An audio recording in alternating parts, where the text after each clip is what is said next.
Sebentar ya, Pak.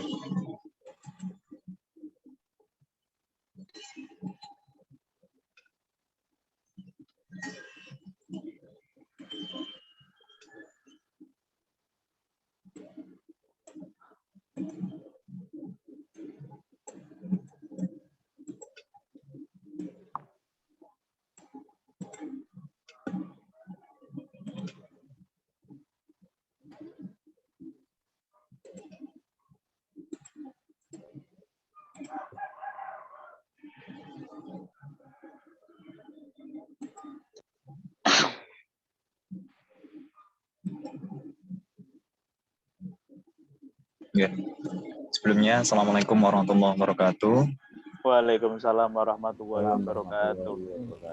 Baik, untuk presentasi kali ini yaitu perdagangan internasional oleh kelompok 1 yang akan presentasikan saya sendiri, Ahmad Abidin Ali, Karisma Aditya, Muhammad Ali Ansori, Muhammad Andi Gunawan, Muhammad Kabit Al-Qudri, sama Nurma Amalia.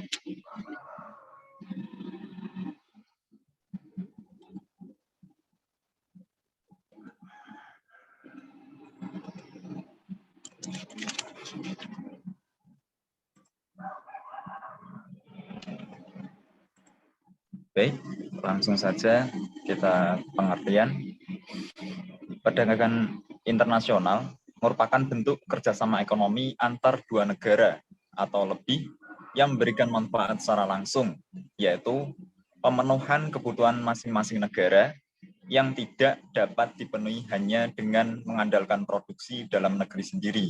Sehingga kegiatan perdagangan internasional bertujuan untuk meningkatkan standar hidup negara tersebut dari Sumacer 2013. Adapun tujuan utama dari perdagangan internasional adalah untuk memenuhi kebutuhan suatu negara karena tidak tersedia di negara tersebut. Adapun tujuan lainnya yaitu 1, memperluas target pasar sehingga produksi dapat ditingkatkan. 2, menambah devisa negara melalui kegiatan ekspor. 3, mendorong pertumbuhan sektor ekonomi dan menstabilkan harga komoditas barang. 4, memperluas lapangan kerja sehingga mengurangi jumlah pengangguran. 5, terjadinya transfer teknologi modern sehingga dapat membantu meningkatkan efisiensi dalam proses produksi suatu negara. Yang terakhir, 6, meningkatkan kualitas sumber daya manusia yang unggul, mahir, dan terampil untuk bisa beradaptasi dan mengikuti perkembangan teknologi. Adapun bentuknya, yaitu ekspor, ada kegiatan aktivitas menjual produk barang dari dalam negeri ke luar negeri, dan impor adalah suatu aktivitas membeli suatu produk barang atau jasa dari negara lain untuk bisa memenuhi kebutuhan dasar dalam negeri. Di sini ada 2 dampak perdagangan internasional yang dikutip dari buku Ekonomi Internasional 2017 oleh Nazaruddin Malik, yaitu dampak positif dan dampak negatif yang didapatkan setiap negara yang melakukan kerjasama dan perdagangan internasional. Dampak positifnya, 1, terbentuknya hubungan antar negara, menciptakan efisiensi dan spesialisasi berlangsungnya perdagangan, meningkatkan kemakmuran negara, berkurangnya pengangguran, transfer ilmu, pengetahuan, dan teknologi atau iptek, menstabilkan harga.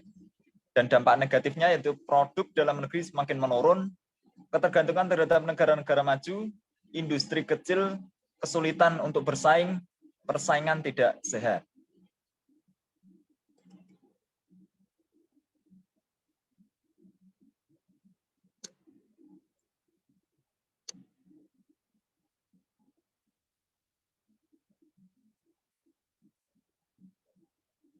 Baik, untuk dampak positif, silakan.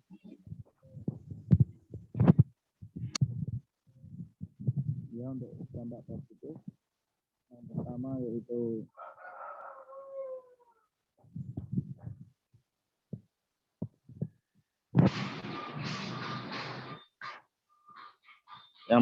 terbentuknya hubungan antar negara. Perdagangan antar negara pun bermanfaat untuk membentuk relasi persahabatan dengan negara-negara lainnya. Apabila hubungan antar negara berjalan dengan baik, besar kemungkinan kerjasama keduanya akan berkembang ke banyak sektor dan tidak terbatas dalam perdagangan. Kerjasama itu bisa pula menambah bidang lainnya seperti budaya, politik, pendidikan, militer, maupun teknologi. Untuk dampak positif yang kedua, yaitu menciptakan efisiensi dan spesialisasi berlangsungnya perdagangan. Berlangsungnya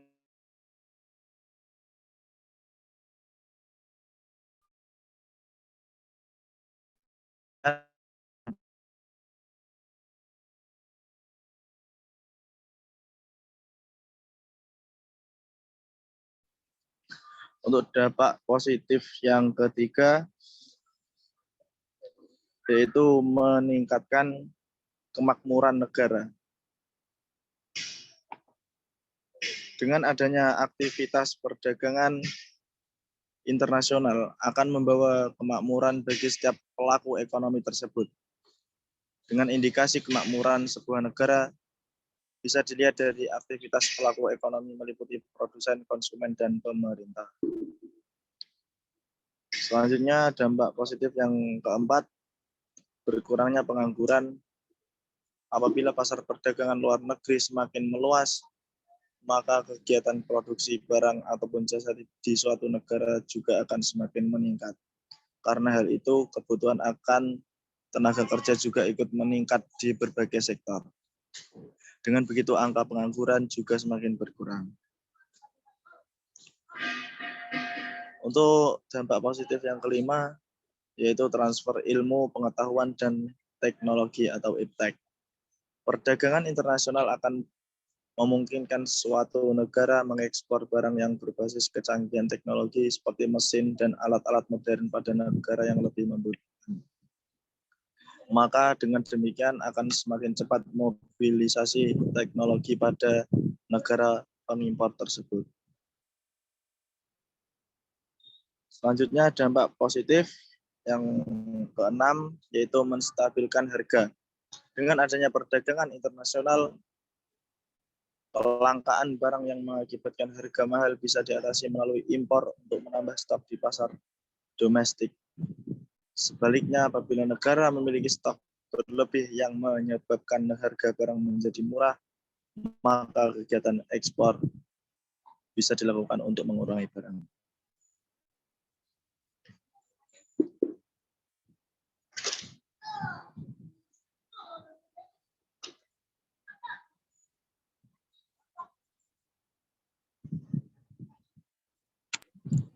Silakan Aditya.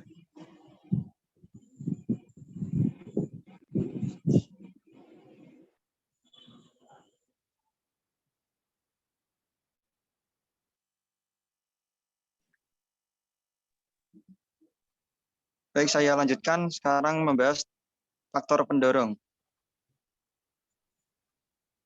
Faktor pendorong yang pertama yaitu adanya sumber daya alam. SDA yang melimpah merupakan bekal produksi dan terjadinya hasil suatu produk yang kemudian memicu perdagangan antar negara, sehingga SDA ini sangat berpengaruh pada terciptanya suatu produk baru. Yang kedua, perbedaan faktor produksi. Perbedaan dari faktor produksi yaitu berhubungan dengan hasil dan efektivitas waktu. Misalnya, suatu negara yang bisa menghasilkan sabun akan memesan sabun ke negara lain, dikarenakan biaya produksi sabun di negara lain lebih murah dan efisien. Yang ketiga, adanya kebutuhan dalam negeri. Kebutuhan akan suatu barang atau jasa yang tidak ada di negaranya, atau dipengaruhi faktor produksi yang ada. Maka suatu negara memesan ke negara lain sehingga terjadi perdagangan antar negara secara lebih luas. Yang keempat, siklus ekonomi dan perluasan jaringan. Dengan adanya perdagangan secara internasional, tentu terjadi siklus ekonomi, yaitu ada penjual dan pembeli. Kemudian, kedua belah pihak mendapatkan keuntungan perdagangan yang dilakukan. Jika perdagangan dilakukan secara internasional, maka otomatis akan memperluas jaringan antar negara di seluruh dunia. Yang kelima, keinginan saling bekerja sama. Hal lain yaitu dipicu dari keinginan antar negara untuk saling bekerja sama. Kerjasama ini pula dilakukan guna mensejahterakan masyarakat secara umum dan negara pada khususnya.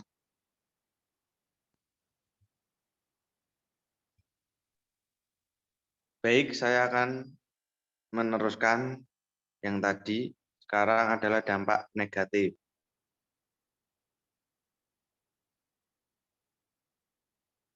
Dampak negatif yang pertama adalah satu, produk dalam negeri semakin menurun.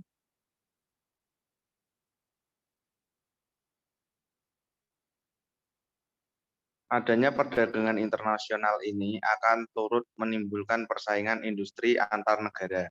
Apabila industri di suatu negara memiliki kualitas produksi barang yang rendah dan harga yang relatif mahal dibandingkan dengan negara lainnya, maka negara tersebut akan mengalami penurunan jumlah permintaan. Ini karena konsumen cenderung mencari barang dengan kualitas bagus dan harga yang terjangkau. Yang kedua, ketergantungan terhadap negara-negara maju. Dari sisi produksi barang, dengan berkembang dan miskin memiliki ketergantungan yang cukup tinggi terhadap negara maju dalam faktor produksi, khususnya yang berkaitan dengan teknologi, sedangkan dari sisi konsumen barang, pengembangan barang elektronik serta otomatis sampai saat ini makin dikuasai oleh negara-negara maju. Akibatnya negara miskin dan berkembang mayoritas masih sebagai konsumen saja. Yang ketiga, industri kecil kesulitan untuk bersaing. Keterbatasan modal sering kali jadi hambatan bagi industri-industri kecil untuk mengembangkan diri. Aktivitas perdagangan internasional berpotensi semakin membatasi ruang gerak industri kecil karena harus bersaing dengan industri nasional maupun multinasional yang memiliki modal lebih besar. Yang keempat, persaingan tidak sehat. Langkah pemerintah suatu negara untuk memenangkan persaingan di perdagangan internasional dengan membuat sejumlah kegiatan seperti dumping dan praktik tarif impor adalah tidak tepat.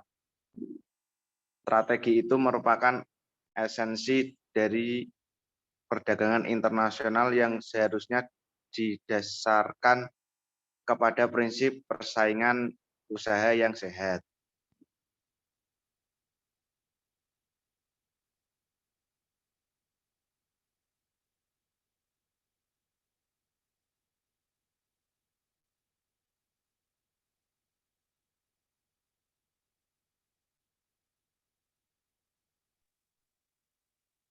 Nah, selanjutnya kita akan membahas teori keunggulan komparatif. Teori keunggulan komparatif atau comparative advantage dicetuskan oleh David Ricardo. Teori ini merupakan penyempurnaan dari teori keunggulan mutlak yang dicetuskan oleh Adam Smith. Dalam buku Perdagangan dan Bisnis Internasional 2020, karya Jonker Stambulovon, meskipun sebuah negara kurang efisien dalam memproduksi kedua komoditas, perdagangan yang menguntungkan antar kedua belah pihak masih bisa dilakukan. Negara yang kurang efisien akan melakukan spesialisasi dalam produksi dan mengekspor komoditas yang memiliki kerugian absolut yang lebih kecil. Dari komoditas inilah negara tersebut memiliki keunggulan komparatif.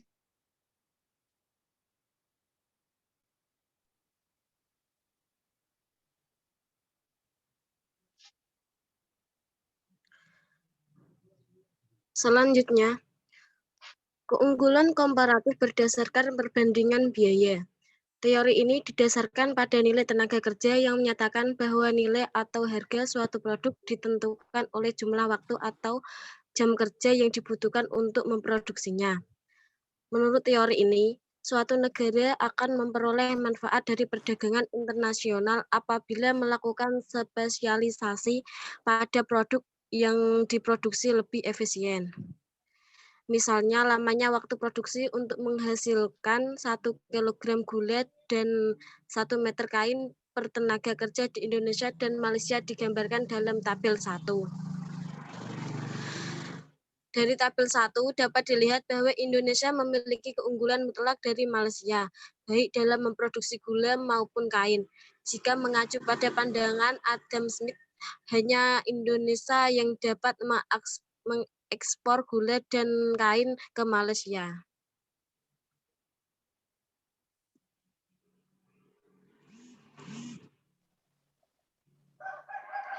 Selanjutnya yaitu keunggulan komparatif berdasarkan perbandingan produksi. Berdasarkan data pada tabel 1 dapat dihitung produksi gula dan kain persatuan tenaga kerja per hari di Indonesia dan Malaysia. Sebagaimana dilihat pada tabel 3 yaitu di negara Indonesia produksi setiap tenaga kerja per hari yaitu menghasilkan 1/3 kilogram gula, sedangkan di Malaysia yaitu 1,6 kilogram gula. Dan produksi setiap hari tenaga kerja per hari di Indonesia yaitu kain per hari di Indonesia yaitu 1,4 meter kain, sedangkan produksi kain per hari di Malaysia yaitu 1,5 meter kain. Berdasarkan tabel 3, selanjutnya dilakukan perhitungan perbandingan produksi atau produktivitas tenaga kerja antara Indonesia dan Malaysia. Perhitungan dapat dilihat pada tabel 4. Tabel 4 perhitungan perbandingan produksi atau produktivitas tenaga kerja antara Indonesia dan Malaysia. Perbandingan produksi yaitu 1 Indonesia dan Malaysia. Ini antara gula dan kain. Untuk perbandingan Indonesia dan Malaysia, gula yaitu 1/3 banding 1/6. Sama dengan 6/3. Untuk kain, perbandingan antara Indonesia dan Malaysia yaitu 1/4 banding 1/5, sama dengan 5/4. Sedangkan perbandingan antara Malaysia dan Indonesia untuk gula yaitu dari Malaysia 1/6 berbanding dari Indonesia yaitu 1/3 sama dengan 3/6. Dan untuk perbandingan kain antara Malaysia dan Indonesia, untuk Malaysia yaitu 1/5 banding 1/4 sama dengan 4/5. Dari tabel 4 dapat dilihat bahwa tenaga kerja Indonesia lebih produktif dibanding tenaga kerja Malaysia dalam produksi gula. Itu perbandingan yaitu antara 6/4 daripada produksi kain yaitu 5/4. Yaitu 6/3 daripada produksi kain 5/4. Hal tersebut akan mendorong Indonesia untuk melakukan spesialisasi pada produksi gula dan mengekspor gula ke Malaysia. Sebaliknya, tenaga kerja Malaysia lebih produktif dibanding tenaga kerja Indonesia dalam produksi kain, yaitu 4/5 meter daripada produksi gula yaitu 3/6 meter. Hal tersebut akan mendorong Malaysia, Indonesia untuk melakukan spesialisasi pada produksi kain dan mengekspor kain ke Indonesia. Sekian, terima kasih dari presentasi kelompok 1. Mungkin teman-teman ada yang mau menanyakan, monggo.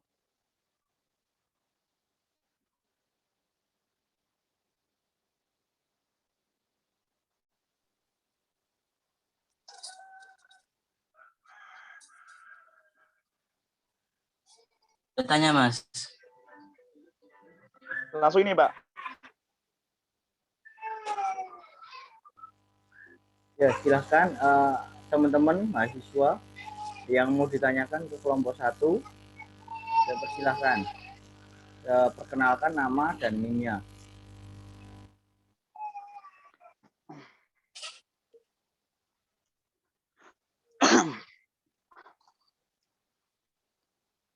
Udah Mas, moderator.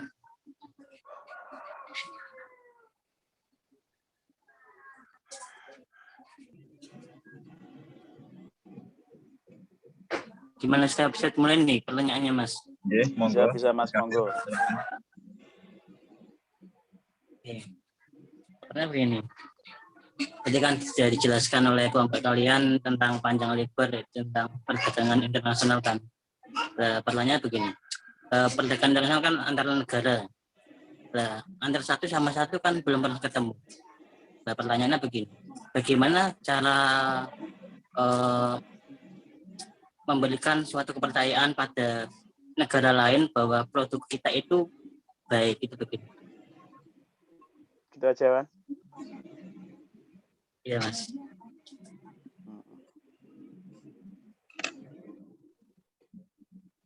Monggo kalau ada yang lain. Ya, Mas. Ya, saya mau bertanya, Mas.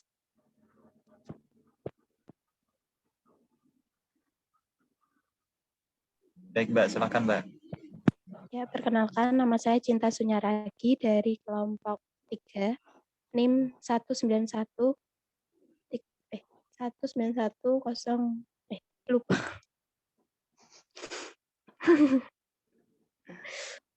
Ya, langsung aja. Adakah cara mengatasi dampak negatif? Kalau ada, itu gimana caranya? Itu yang pertama. Yang kedua, tadi kebijakan dumping dan kebijakan apa satunya itu, kenapa dibilang tidak tepat? Mohon dijelaskan alasannya. Terima kasih.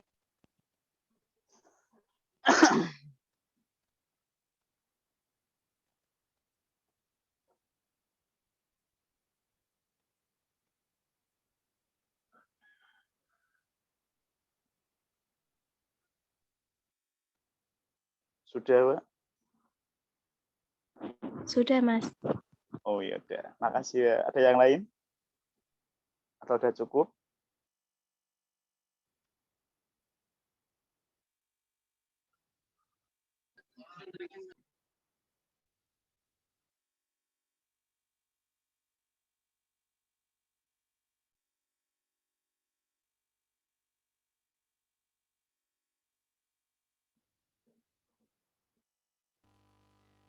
Sambil yang lain, Mas.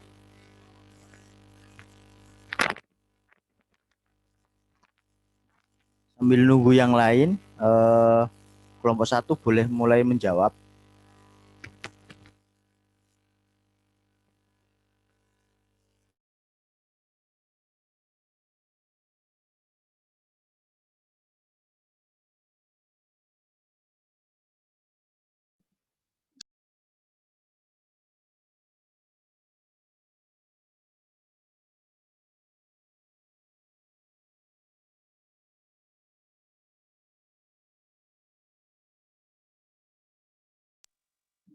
Baik, untuk pertanyaan nomor 1 yaitu dari Mas Kafil tentang cara memberikan suatu kepercayaan ya, suatu produk yang kita jual itu benar-benar baik ataupun benar-benar terpercaya.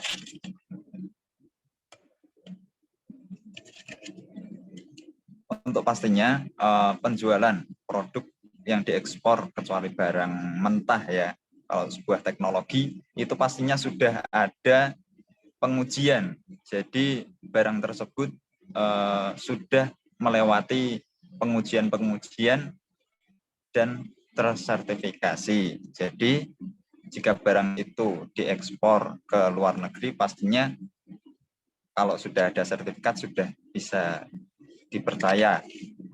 Tapi kalau untuk bahan-bahan mentah, ya pastinya sudah tahu karena itu bahan untuk pembuat atau bahan dasar yang mau diolah. Dukun Mas Kafir, ada kurang pas atau gimana ini jawaban saya? Mas, terima kasih. Terus nanti kan sudah uji, oke, kalau sudah uji, apakah butuh kita ke tempat yang kita ke negara yang lain untuk membawa tester atau bagaimana Mas? Apakah perlu seperti itu? Apakah cuma kita share gambar terus dan lain-lain.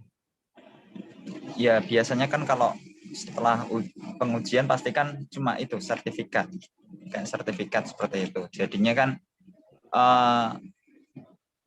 kita kan sudah memberikan apa itu namanya, bahan penguat, sebenarnya sudah teruji, itu sudah mendukung untuk barang tersebut aman, baik, seperti itu. Tergantung dari negara tersebut, dia itu mau mengambil atau tidak.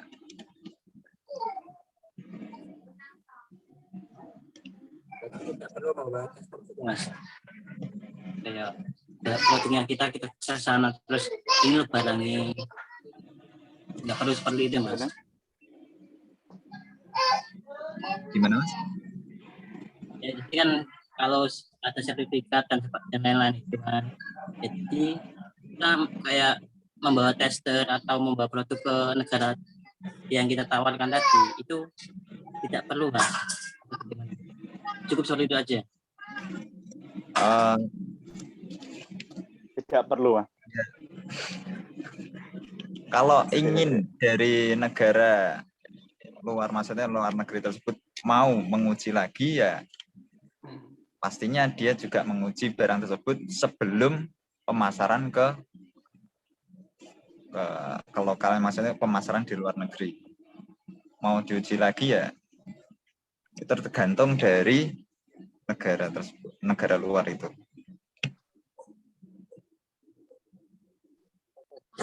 Oke Mas, terima kasih Mas.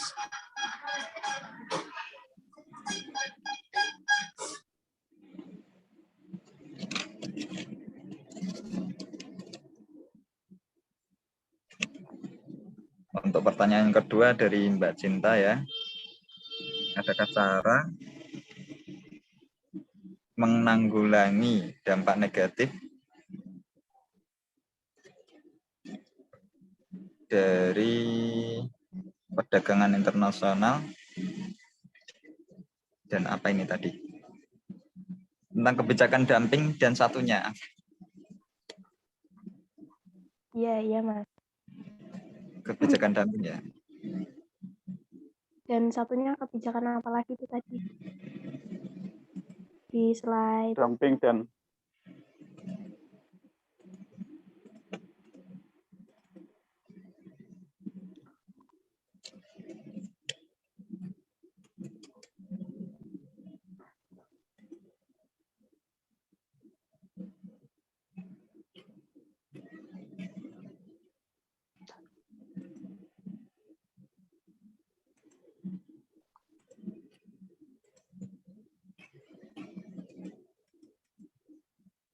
Slide berapa ya, Mbak ya?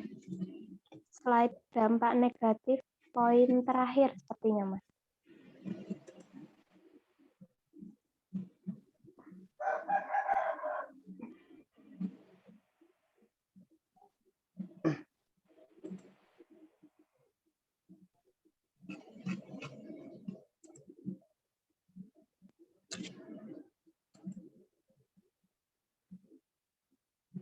Nah, praktik tarif.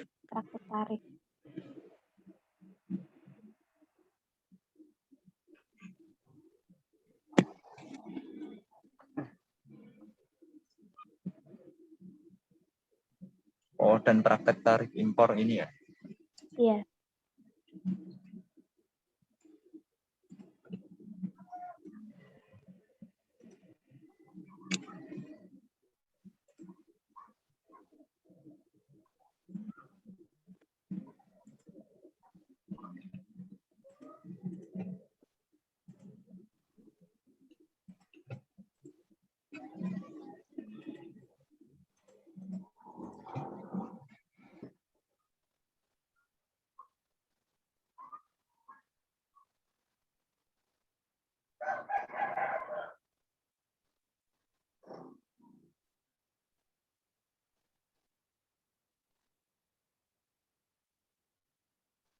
Oh iya Mbak, untuk apa?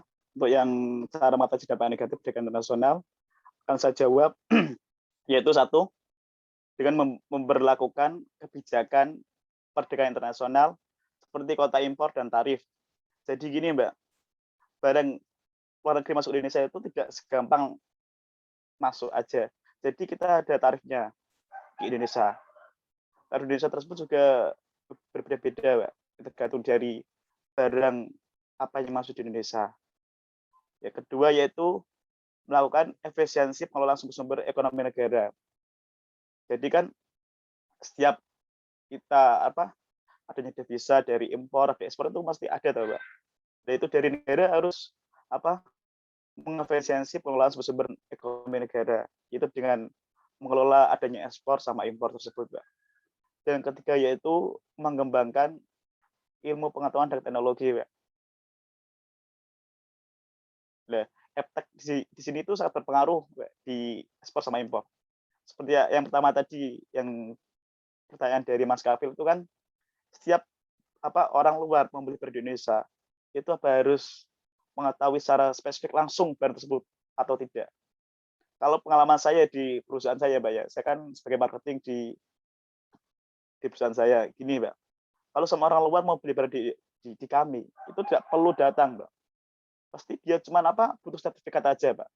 Pasti kan kalau sama produk unggulan lah, produk nasional pasti kan ada top brand, ada top popular brand sama top property, Pak. Lihat contoh perusahaan saya itu kan produk building industri seperti SB sama BOT itu. Nah, dari luar itu nggak perlu datang ke Indonesia, Pak. Cuma butuh sertifikat sama pengujian lah. Pengujian kan mesti ada videonya, ada komposisi sertifikatnya tersebut, Pak. Nah, itu, Pak. Jadi iptek itu sangat penting untuk untuk supaya sebuah negara bisa kuat dalam perdagangan internasional. Dan keempat yaitu memberikan subsidi kepada industri dalam negeri, terutama industri ekonomi kreatif. Ya, di sini itu ekspornya.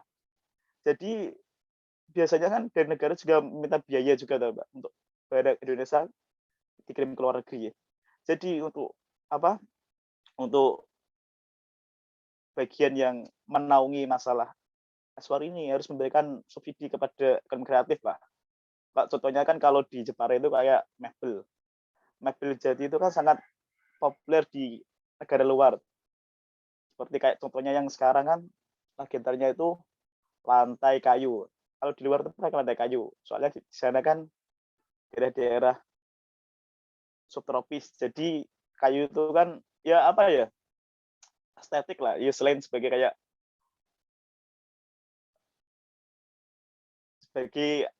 penghias ruangan dan juga sangat bermanfaat lah. Ya itu, Pak.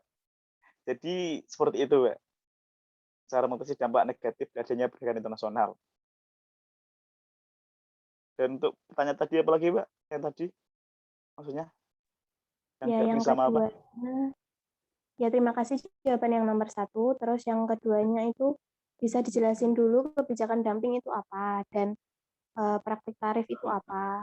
Kok bisa langsung kebijakan dan praktik tarif ini tidak tepat untuk mengatasi dampak negatif atau apa tadi itu yang di slide.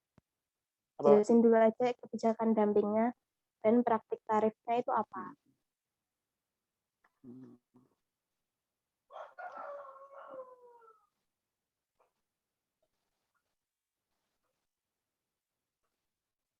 Sebentar ya, Pak. Iya, Mas. Ya, siap. Untuk dumping ya, Pak. Saya jelaskan dumping. Dumping sendiri dalam konteks hukum adalah suatu bentuk diskriminasi harga internasional yang dilakukan oleh sebuah perusahaan atau negara ekspor yang menjual barangnya dengan harga lebih rendah di pasar luar negeri dibandingkan di pasar dalam negeri sendiri. Jadi gini, Mbak. Contohnya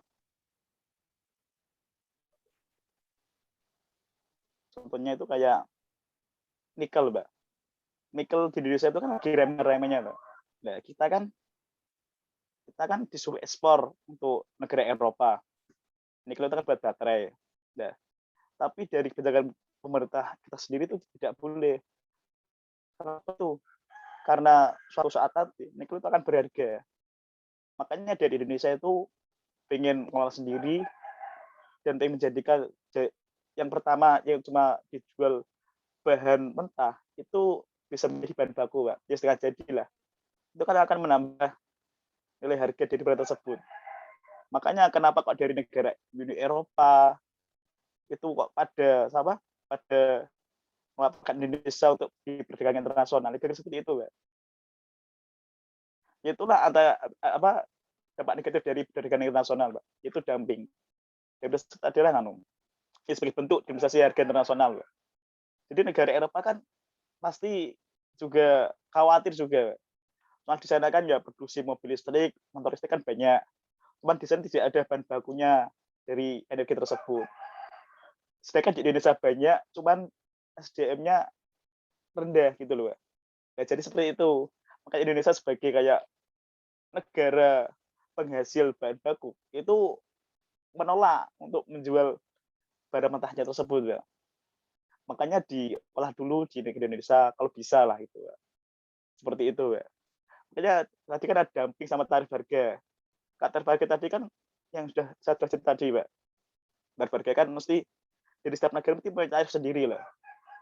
Itu tergantung kebijakan dari sebuah pemerintah, Pak. Seperti itu, Pak. Contohnya sekarang kayak sawit seperti itu, Pak. Sawit kan mesti sawit sama nikel itu, Pak. Seperti itu, Pak.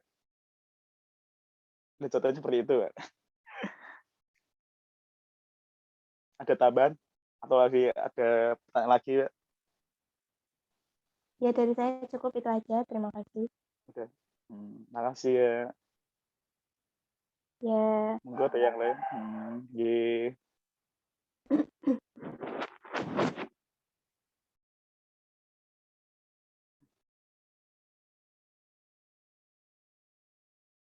Monggo ada yang lain atau udah? Saya ada yang nambahin? Saya mau bertanya, Mas. Perkenalkan, saya Siti Nurhaliza. Perkenalkan, saya Siti Nurhaliza. NIM-nya 19 10 40 11 087. Saya mau bertanya, kalau perdagangan internasional kan seluruh semua negara yang itu, terus kalau kita Indonesia biar mampu bersaing dengan negara-negara lain dan tidak hanya menjadi konsumen saja, itu gimana sih cara mampu bersaing dengan negara lain gitu? Terima kasih. Sudah. Ampun.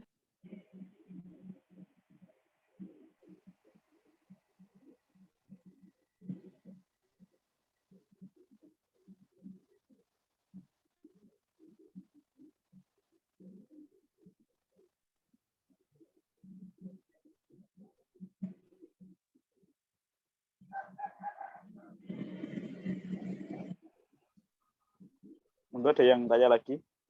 Atau udah?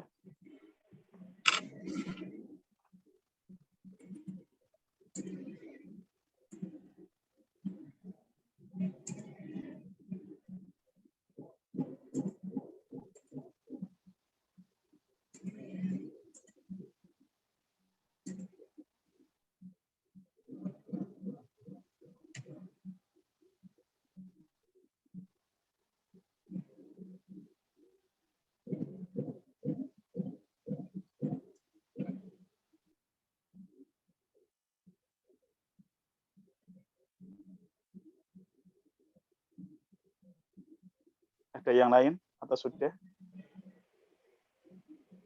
Sudah, Pak?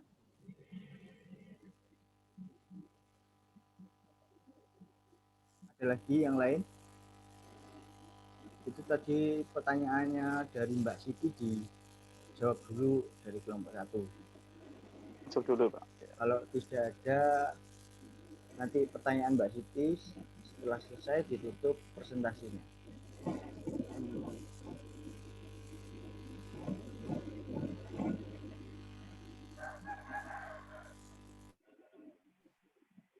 Sudah saya jawab ya, Pak.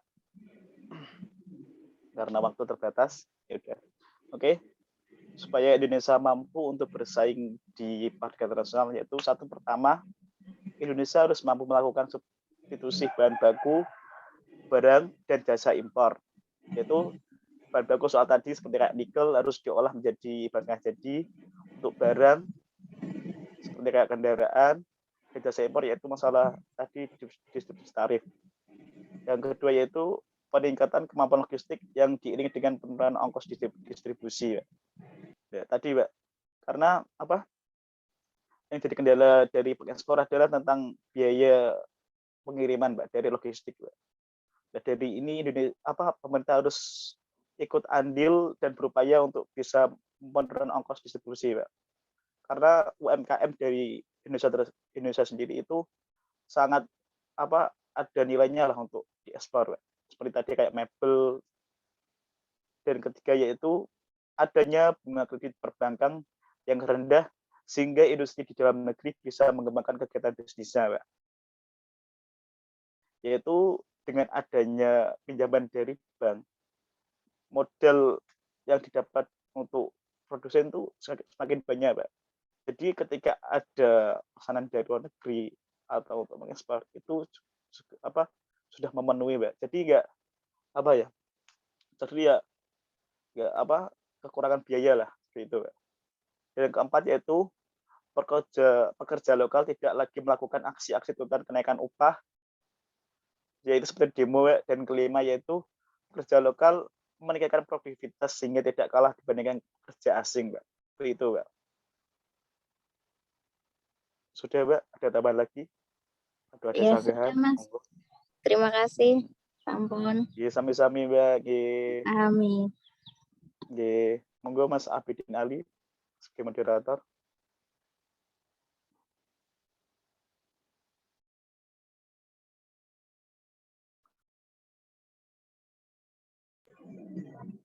Baik, mungkin itu yang dapat kami presentasikan serta jawaban-jawaban dari pertanyaan oleh teman-teman. Mungkin sampai di sini yang dapat kami sampaikan. Sekian. Wassalamualaikum warahmatullahi wabarakatuh. Waalaikumsalam warahmatullahi wabarakatuh.